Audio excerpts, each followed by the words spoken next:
Aboriginal Studies at TAFE provides pathways for our mob to gain access to higher education.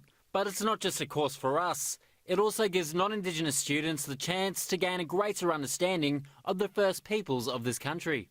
New South Wales Greens Member of Parliament John Kay says the government is robbing the community of a leading course which provides critical understandings of our culture. About half the course were people who were not from Aboriginal backgrounds, who were interested in finding out more about Indigenous culture. That's very important. That's part of reconciliation. It's part of a commitment to a multicultural Australia.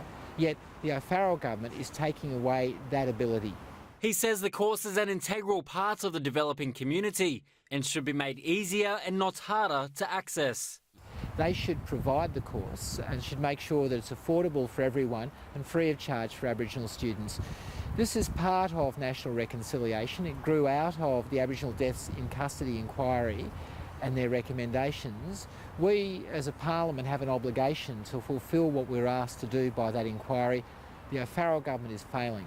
The course, which will be replaced next year, is currently being offered at the Eora, Mount Druitt and Cootamundra campuses.